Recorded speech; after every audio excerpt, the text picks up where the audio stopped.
한번 따라하겠습니다. 어린 양의 혼인잔치. 어린 양의 혼인잔치. 좀 크게 했으면 좋겠어요. 자, 어린 양의 혼인잔치. 예, 그렇죠. 예, 좋습니다. 자, 이제 19장 이제부터는 이제 결론, 요한계시록의 결론 부분에 이제 도달하게 되어졌습니다.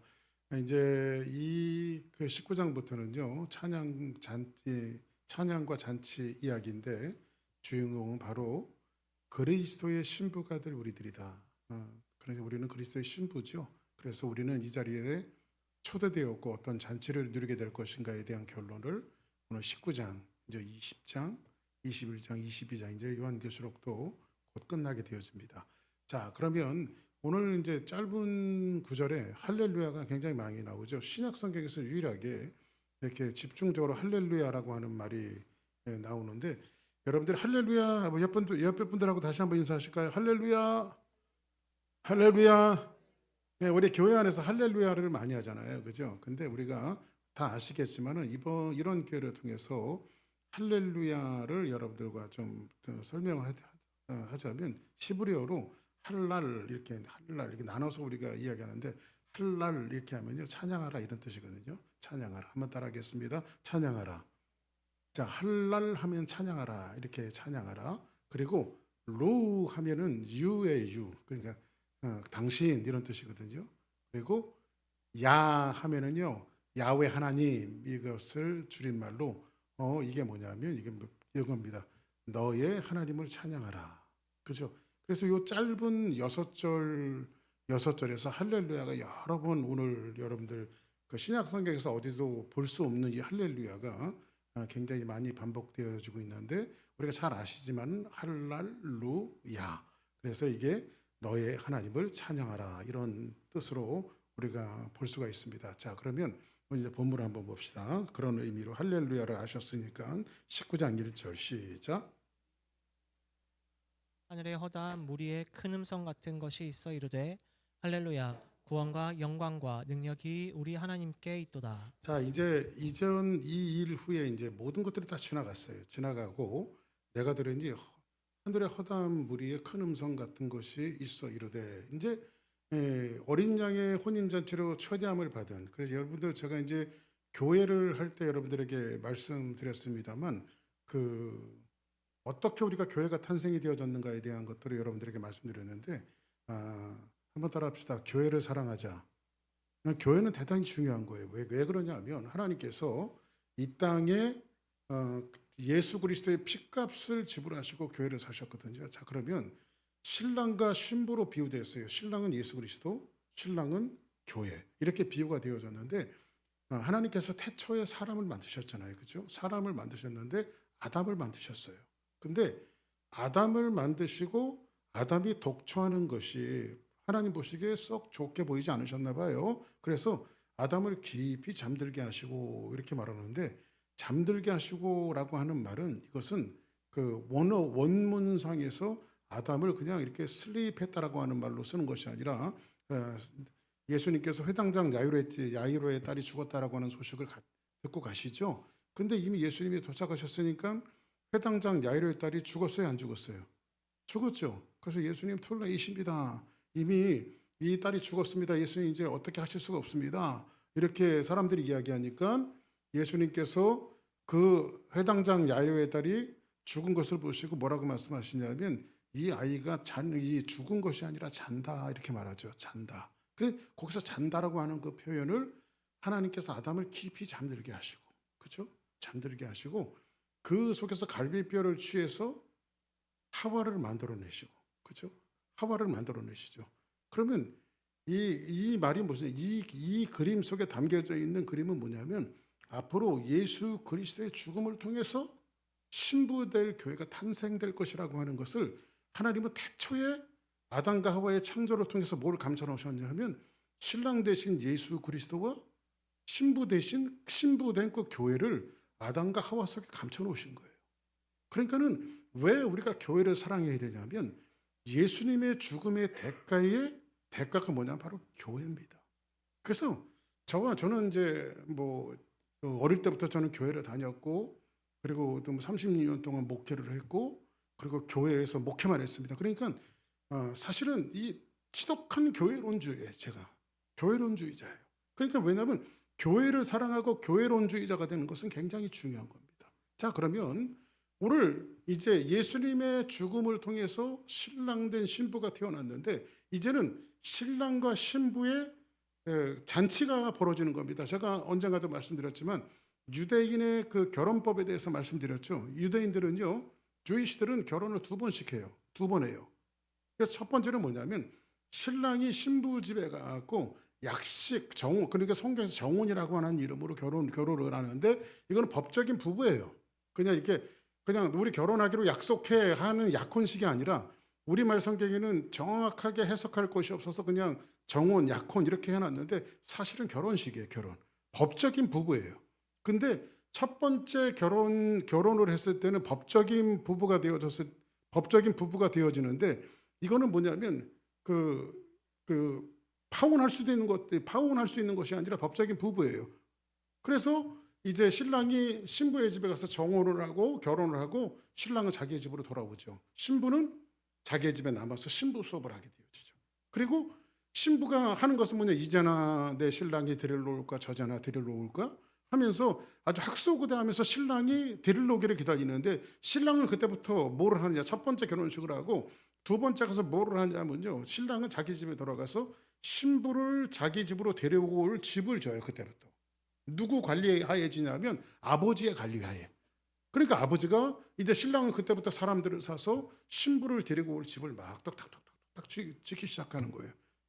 지어서 이제 그때 한 번씩 아버지가 이렇게 나와 봅니다. 야, 이것도 고쳐야 되겠다, 저것도 고쳐야 되겠다. 근데 어느 날 갑자기 아버지가 한 6개월쯤 졌을까 1년쯤 졌을까, 보통 한 1년쯤 유대법상 그렇게 되어지는, 유대 관례상 그렇게 되어지는데 한 1년쯤 되었을 때에 신랑 된 아버지가 딱 나오더니 야, 이 정도면 됐겠다, 가서 너희 와이프를 데리고 와라, 신부를 데리고 와라. 그러면 신랑이 어디로 가냐면 신부의 집에 들어가서 신부를 자기 집으로 데리고 오는 거예요. 그래서 두 번째 결혼식 장면이 어디에 소개되어지고 있냐면 예수 그리스도께서 가나의 혼인 잔치에서 이제 물로 포도주를 만드시는 사건이 두 번째 결혼식에 해당되어지거든요. 포도주가 들어 여기서 잃어버렸던 집에서 기쁨을 회복하는 장면으로. 그래서 오늘 여기에 보니까는 예수 그리스도께서 신부된 우리를 교회 삼으시고 뭐라고 말씀하시냐면 내가 가서 너희 처소를 예비하고 내가 다시 올 것이다. 그리고 내가 다시 와서 너희를 데리고 나 있는 곳에 너희들 있게 하리라. 그러면 예수님께서 지금 신랑 대신 예수님께서 뭘 준비하러 가신 거예요? 처소를 준비하러 가신 거예요. 그러면 하나님 아버지께서 이쯤 됐다라고 이야기하면 우리 신랑 대신 예수 그리스도께서 우리를 데리러 오시는데 오늘 그 장면이 두 번째 결혼식에 해당되어지는 그 장면이 어린 양의 혼인잔치란 말이에요. 어린 양과 신부된 교회가 만나서 혼인하는 이 혼인잔치를 오늘 말씀 속에서 벌어지는데 그 과정 속에 신랑을 기다리는 과정 속에서 신부는 많은 어려움들과 시련들을 겪어냈어요. 그죠? 마귀의 유혹도 있었고. 그래서 사실은요, 여기에서 그 첫 번째 와이프, 이제 두 번째 결혼식을 하고, 여기 유대 관례상 그런 것이 있어요. 두 번째 결혼식을 하고 비로소 그 남편과 아내가 합방하고 난 다음에 이제 그 다음 날은 순교를 선포합니다. 내 아내가 정결로운 여인이었다라고 하는 이것을 신랑이 선포하게 되어지면서 일주일 동안 결혼식이 벌어지는 겁니다. 그래서 가나의 혼인잔치 때 보통 하루만 피로인을 하는 것이 아니라 며칠씩 결혼의 축제들이 이루어지는 그 장면이 이제 가나의 혼인잔치 때 그 광경을 교회와 예수 그리스도의 어린 양의 혼인잔치로 이야기할 때에 무리의 큰 음성 같은 것이 있어 이르되 할렐루야 이렇게 말합니다. 그 교회는 뭐라고 말하냐면 할렐루야 하는데 첫 번째 어떨 때 할렐루야를 하냐면 여기 할렐루야가 몇 번 나오는데 각각 할렐루야를 할 때마다 다른 디퍼런한 그 내용들이 우리에게 소개되어지고 있는데 첫 번째는 할렐루야 할 때에 구원과 영광과 능력이 우리 하나님께 있도다 이렇게 말합니다. 자, 그러면 신부된 교회가 신랑된 예수님과 혼인잔치를 할 때에 우리는 뭐라고 외칩니까? 예수님이 오실 때에, 신랑 대신 예수님이 오실 때 여러분들은 어떻게 하시겠어요? 조금만 이따 오세요. 응? 아직은 때가 아닙니다. 그러시겠어요? 주님이 오시면 할렐루야 외치는 겁니다. 할렐루야, 할렐루야. 저는 사실은 뭐 이렇게 세상에 하루하루를 부지런히 살고 또 내일에 대한 계획이 사람이 없이 살 수는 없잖아요. 그죠? 항상 계획 있게 살고 있지만은 항상 마음속에 그런 것이 있어요. 주님이 언제든지 오시면 너무 감사하다. 너무너무 감사하다. 그래서 여기서 보니까 할렐루야 구원의 영광과 능력이 우리 하나님께 있도다. 그래서 언제 할렐루야를 하냐면 구원의 영광의 능력을 찬양할 때, 나 같은 사람을 구원하시. 그 하나님의 은혜를 생각할 때마다. 그러면 이 찬양의 첫 번째 내용은 뭐예요? 바로 구원입니다. 그러면 할렐루야 하는데 다윗이 여러분들 성경에 제가 한 2주 전에 여러분들에게 말씀드렸나요? 성경에 보니까 여러분들 다윗은 자기 스스로를 가리켜 이스라엘의 찬양하는 자라고 말하고 있어요. 자기를 이스라엘의 찬양하는 대표자라고 말하고 있어요. 그러니까 다윗은 일평생 하나님을 찬양했던 사람이, 다윗이 손을 펜에 들면 시가 되어졌고요. 다윗이 악기를 타면 음악이 되어졌어요. 그래서 다윗은 자기 스스로를 가리켜 자기는 노래하는 자라고 말하고 있어요. 하나님을 노래하는 자다. 하나님을 찬양하는 자라고 말하고 있습니다. 사실은요, 지난번에도 말씀드렸지만 다윗은 왕으로 성공한 사람이 아니라, 다윗의 평생의 소원은 왕으로 성공하기를 원했던 사람이 아니라 성도로서 성공하기를 원했던 사람이에요. 저는 그래서 다윗이 참 귀한 것 같아요. 다윗이요, 바세바라고 하는 사람을 범하고 나서 하나님 앞에 눈물로 참회 시를 쓴 것이 시편 51편에 있는 내용이거든요. 근데 그 말씀을 읽어가다가 헉 하고 제가 눈물을 핑 돌면서 쏟은 적이 있는데, 다윗이 그런 고백을 해요. 하나님, 그 죄를 어마무시한 죄를 짓고 나서 다윗이 하나님 앞에 무슨 고백을 하냐면, 하나님, 내게 있는 명예를 거둬가도 좋고 내게 있는 왕위를 거둬가도 좋고 내게 있는 모든 것을 다 거두신다 할지라도 내 속에 계신 성신만큼은 떠나지 마. 그러니까 다윗은 일평생 살아가면서 하나님 떠나는 것을 가장 두려워했던 사람이에요. 왕권을 잃어버려도, 돈을 잃어버려도, 세상의 모든 것을 다 잃어버려도 하나님 떠나는 것이 가장 두려웠던 사람이 누구냐면 바로 다윗이란 말이에요. 그래서 다윗은 뭐로 성공한 사람이냐면 왕으로 성공한 사람이 아니라 성공으로 그 성도로 성공한 사람이란 말이에요. 그래서 저도 목회자지만요, 목사로서 성공하기보다도 진짜 성도로서 성공하는 사람이 되었으면 좋겠다. 하나의 성도로서. 자, 그래서 다윗이 하나님을 찬양하는 것이 시편 40편에 보면 다윗이 이 시도 깊은 수렁에 빠졌을 때, 이것이 이 시의 배경이 어떻게 되어 있냐면, 우리아의 아내였던 밧세바를 범하고 나서, 이것도 참의 시와 비슷하게 하나님 앞에 쓴 시인데 한번 볼까요? 자, 내가 여호와를, 시작. 내가 여호와를 기다리고 기다렸더니 귀를 기울이사 나의 부르짖음을 들으셨도다. 다윗은 하나님 앞에 여호와를 기다리고 기다렸더니 내 귀를 기울이사 나의 부르짖음을 들으셨도다. 하나님 앞에 부르짖고 있어요. 그리고 성경은 뭐라고 말하냐면, 나를 기가 막힐 웅덩이와 수렁에서 끌어올리시고. 여러분들 보세요. 나를 기가 막히는 웅덩이와 수렁에서 끌어올리시고. 이건 뭐냐면, 그 당시 여러분들 기가 막힌 웅덩이와 수렁에 빠졌다라고 하는 것은 누가 구원자가 나타나지 않으면 죽을 수밖에 없는 거예요. 그 비단 예를 성경에서 무엇을 보여주고 있죠? 요셉이 여러분들 우물에 빠졌을 때에, 그죠? 우물에 빠졌을 때 그 형제들이 애굽에 팔기 위해서 다시 끌어올리잖아요, 그죠? 깊은 수렁과 우물에 빠졌다라고 하는 것은 결국은 죽음이에요. 근데 죽음에서 내 발을 반석 위에 두사. 깊은 이 반석은 누구죠? 반석은 성경에서 누구예요? 바로 예수 그리스도를 상징하는 거예요. 예수 그리스도 위에 두사 내 걸음을 견고하게 하셨도다. 그러니 여러분들, 우리의 인생의 삶 속에서 저와 여러분들이 아무리 깊은 웅덩이와 수렁에 빠질지라도 하나님은 언제 우리가 하나님을 찬양하냐면 다윗은 구원의 하나님을 찬양했어요. 늘 구원의 하나님.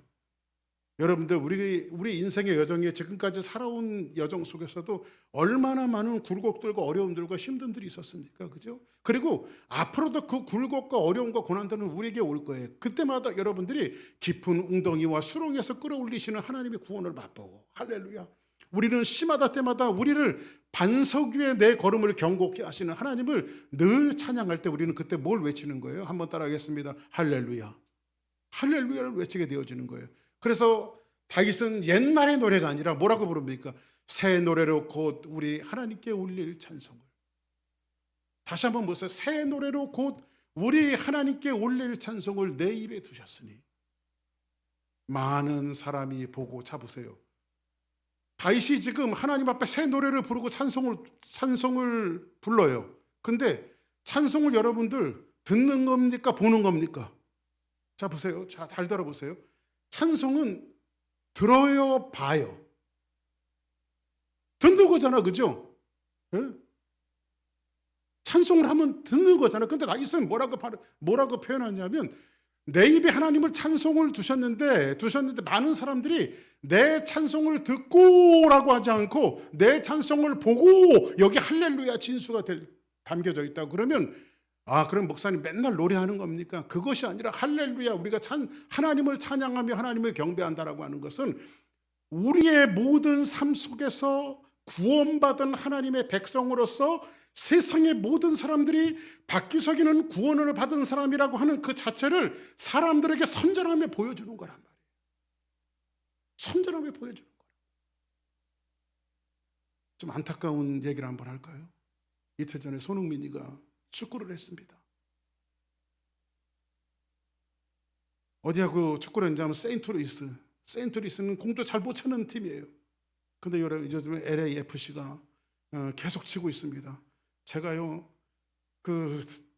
여러분 웃으라고 말씀을 드리는데요, 축구가 시작되기 전에 무릎을 꿇고 하나님 앞에 기도를 했습니다. 하나님, LAFC가 저도 좋으니까 손흥민은 꼭 한 골을 넣게 해주세요.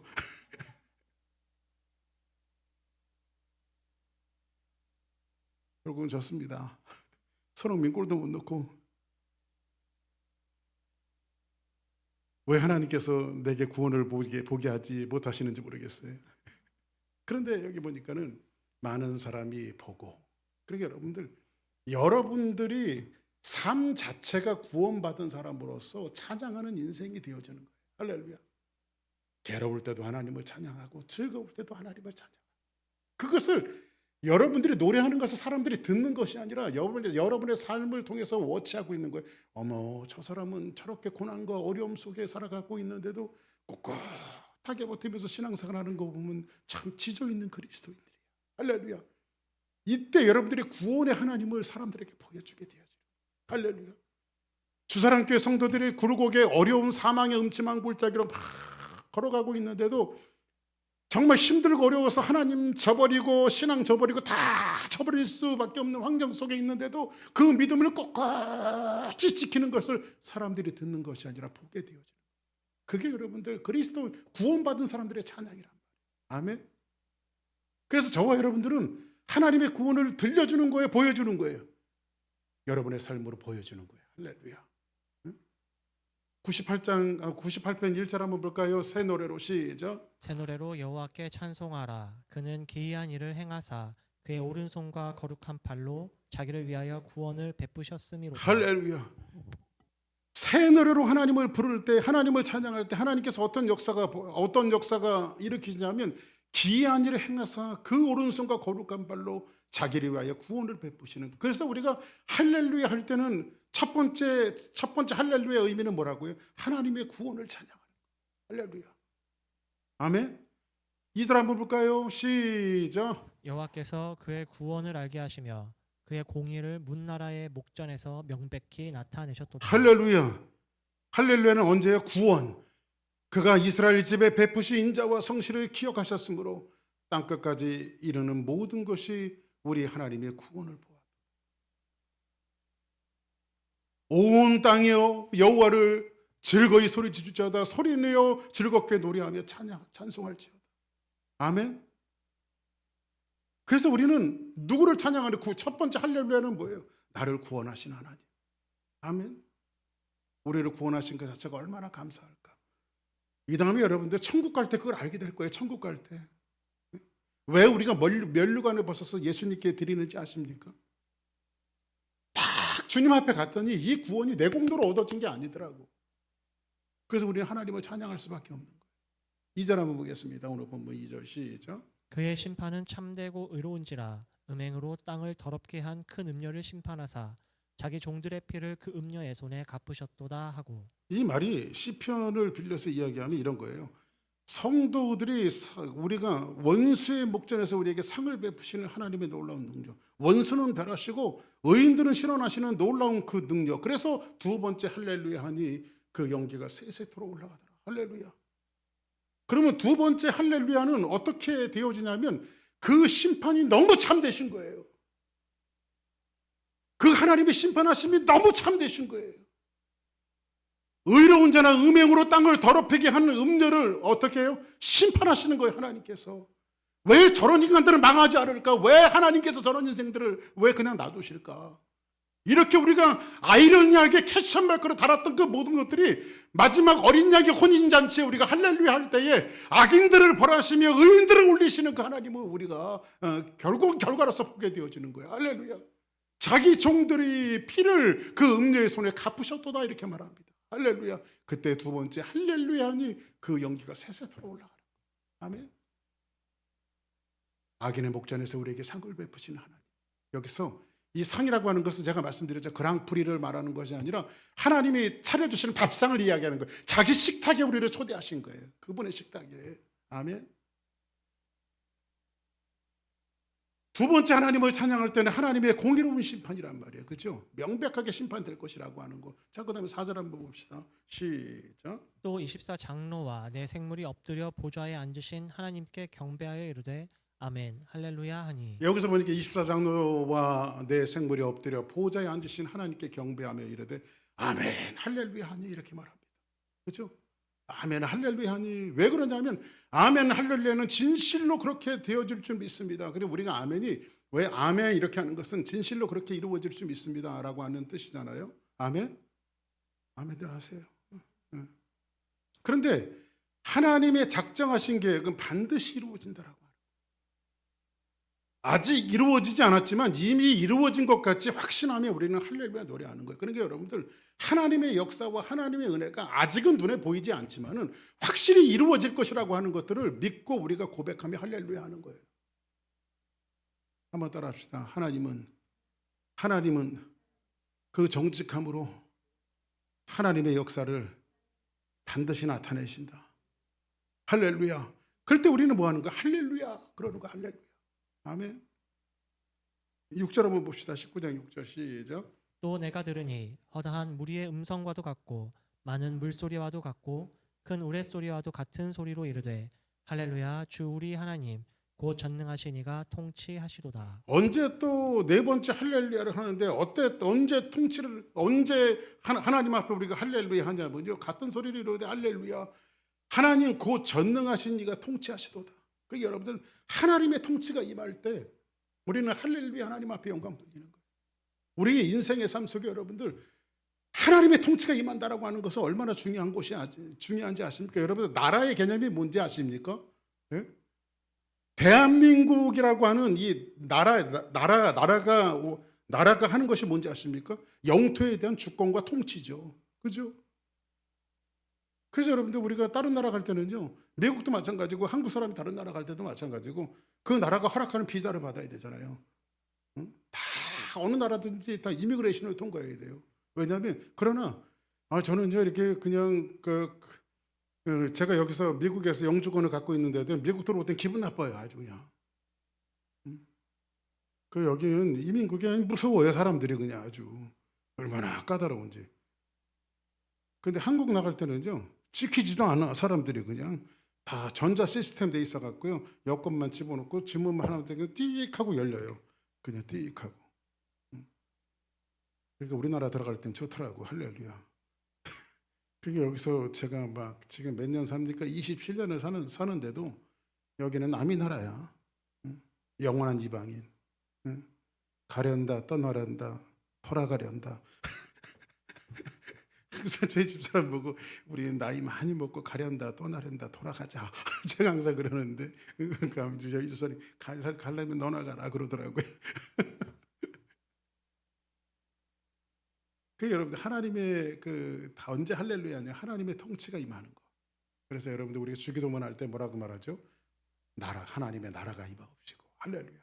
내 인생과 삶 속에서 늘 하나님의 나라와 통치가 임하는 거예요. 세상에 살아가고 있지만은 우리 주사랑교회는 하나님의 나라가 임해야 되고 하나님의 통치가 임하게 해야 되고 여러분의 자녀들과 여러분의 가족들과 여러분의 모든 삶의 영역이 이렇게 한번 기도하세요. 하나님 우리 자녀들에게 오늘도 하나님의 나라가 임하게 하옵소서. 이 기도는 뭐냐면 하나님 우리 자녀들에게 하나님의 통치가 있기를 원합니다. 이 기도거든요. 하나님이 통치하시는 거. 하나님 우리 휴스턴 주사랑교회가 하나님의 나라가 임하게 하옵소서. 우리 성도들에게 하나님의 나라가 임하게 하옵소서. 이건 하나님이 통치해달라고 우리가 기도하는 거거든요. 여러분의 인생과 삶 속에 하나님의 통치가 임하기를 주의 이름으로 축복합니다. 그러면 여러분들은 뭐 해야 되겠어요? 할렐루야. 아멘. 할렐루야. 자, 그러면 할렐루야는 하나님의 통치와 운영하심, 경영하심에 대해서 찬양하는 겁니다. 자, 그러면 우리는 전 인생을 통해서 하나님을 찬양해야 된다. 그래서 우리의 인생과 삶을 통해서, 왜냐하면 찬양은 놀라운 힘이 있습니다. 그래서 여러분들 우리가 항상 교회에서 통상적으로 할렐루야, 할렐루야, 아멘, 아멘 많이 하지만요, 늘 하나님 앞에 여러분들이 찬양하는 삶이라고 하는 것은 얼마나 중요한지 몰라요. 왜냐하면 찬양은 놀라운 힘이 있어요. 그 능력이 있어요. 제가요, 처음에 그 시골에서 이제 제 첫 목회지가 1991년도 이제 첫 목회지 시골에서 이제 혼자 목회를 시작했는데, 그 교회 집사님 한 분 중에 이렇게 그 몸이 이렇게 자꾸 부어요. 이렇게 부어갖고 이분이 결국 걷지를 못해요. 이렇게 몸이 부어갖고 여자분인데. 근데 이제 그 어디입니까? 그 한강 성심병원 거기 가갖고 뭐 머리끝부터 발끝까지 스캔 다 하고 뭐 이게 전부 다 체크업을 했는데 별 이상이 없대. 근데 자꾸 몸이 붓는 거예요. 몸이 붓는 거예요. 그때 어떤 생각이 들었냐면, 그때는 뭐 굉장히 제가 새파랄 때 목회했으니까는 그때는 그냥 팟팟하고요. 그냥 그때는요 그런 것도 많이 했습니다. 귀신아 이런 것도 많이 했어요. 저도 그냥 예수 이름으로 명하는 떠나가라 이런 것도 많이 하고 그땐 그랬거든요. 왜냐면 저희 어머니가 막 귀신 쫓아내고 막 그랬거든요. 기도원에서. 그러니까 막 저희 어머니가 옆에서 귀신 쫓아내면 보조해 주는 거예요. 믿습니다 해갖고 같이 귀신도 쫓아내고 그러는데 이게 분명히 귀신 장난 같아요. 제가 보니까. 그래가지고 누가 저한테 선물해 준 이만한 얘네들은 뭐라고 그래? 녹음기 카스테레오 이런 이만한 거 옛날 거. 그래도 테이프 이렇게 놓으면 찬양 막 나오는 게 있어요. 찬양. 그래서 왜 찬송가 중 구슬픈 찬양 있잖아요. 웬 말인가 날 위하여 주도록 하셨는데 이런 찬양 테이프가 많았어요. 그래가지고 그 집사님 댁에 내가 누가 받은 거니까 줘버렸어요. 그거를 집사님 괜찮으니까 그냥 이거 집사님 드릴 테니까 하루 종일 하루 종일 찬양 들으면서 같이 하나님 앞에 흥얼거리든지 계속 찬양을 하라고. 그리고 찬양은 나도 기도가 나오면 또 기도하라고. 그랬는데 한 며칠 있다가 궁금해갖고 집을 제가 이제 신방을 갔어요. 신방을 갔는데 이 집사님이 막 울고 있는 거예요. 그래가지고 깜짝 놀라갖고 이 집사님 무슨 일이 있습니까? 갖고 문을 딱 열었더니요, 진짜 찬양을 들다가 자기 회개가 터져나오고, 그냥 찬양을 듣다가 회개가 터져나오고, 그 집사님의 고백이 뭐냐면 세상에 자기 같은 죄인이 없더라는 거예요.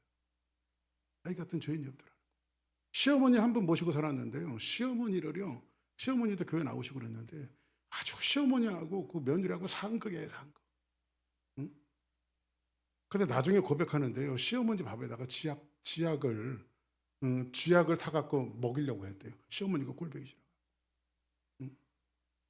그런 고백을 하더라고요. 그런데 찬양을 듣다가 그 모든 것들이 막 자기 같은 죄인이 없다라고 하는 것들을 회개하면서 막 눈물 콧물 막 짜면서, 제가 그땐 전도사였는데 전도사님 저 같은 사람은 죽어야 합니다. 그래서 막 그분 얘기를 들어주고 같이 기도하고, 남편이 오아섭 주사라고 하는 분이었는데 그분도 같이 울고. 응? 그래서 이제 매일 가서 저녁마다 그 집에서 예배 드려주고, 또 시간 있으면 안수하고 귀신 하나 가나 뭐 쫓고 그러는데 신기하게 붓기가 떨어지고요. 응? 정말 그 안에 있는 귀신들이 떠나가고 하나님의 역사가 일어나더라고요. 여러분들, 그래서 저는요, 목회하면서 참 중요한 것은 이게 교회가 설교하는 목사도 중요하지만요, 찬양을 리더하는 찬양자들도 굉장히 중요하다고 생각해요. 왜냐하면 어떨 때는 많은 설교보다도요, 한 소절의 찬양으로 감동받고 은혜 받는 사람들이 많아요. 아멘. 그래서 여러분들, 우리가 옛날에 항상 그러잖아요. 찬양은 곡조 있는 기도다. 그래서 찬양팀들도 제가 여기 찬양하시는 우리 최동민 일사님이나 다 이렇게 여러분들도 연습을 제가 설교 연습하는 것만큼은 준비해 왔으면 좋겠어. 응?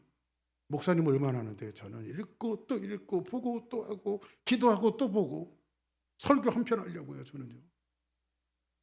그러니까 찬양 팀들은 뭐 해야 돼요? 응? 그냥 차 운전할 때도 돌아오는 주일날 찬양할 거 선곡이 됐으면 같이 막 찬양 듣고 다니고 부르고 다니고, 응?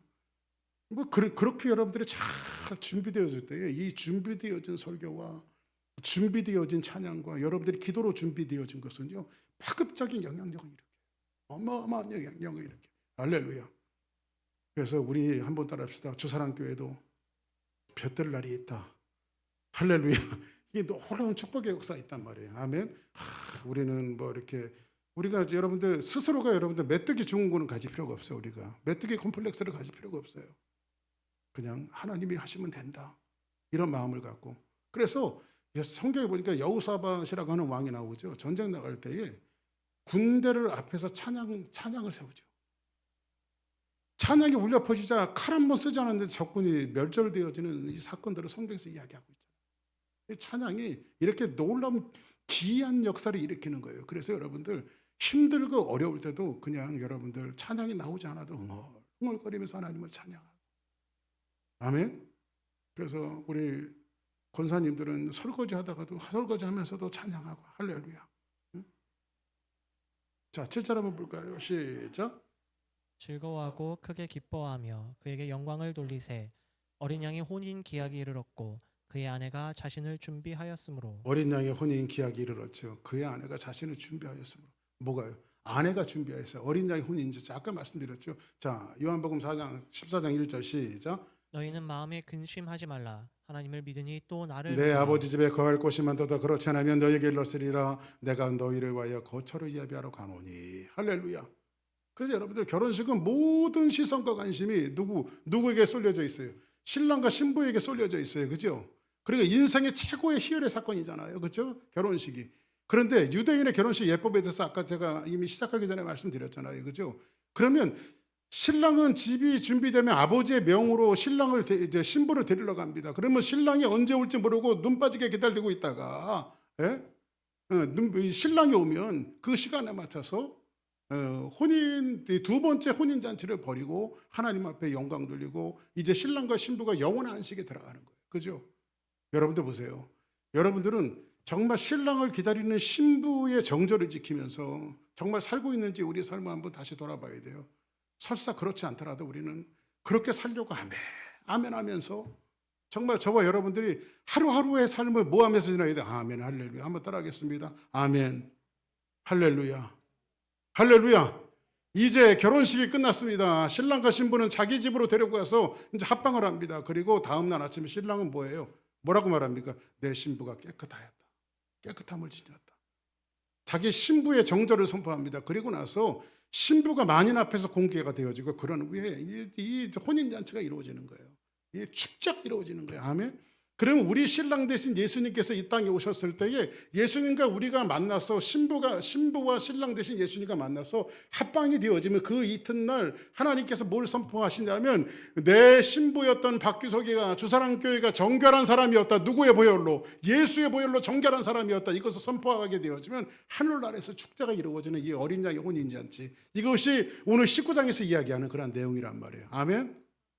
그래서 신랑 대신 예수님이 이 땅에 오시면 포도주가 없어 중단되었던, 그죠? 가나의 혼인잔치에 포도주가 없어서 중단되었던 이 기쁨을 잃어버린 그 잔치집의 기쁨을 회복하실 것입니다.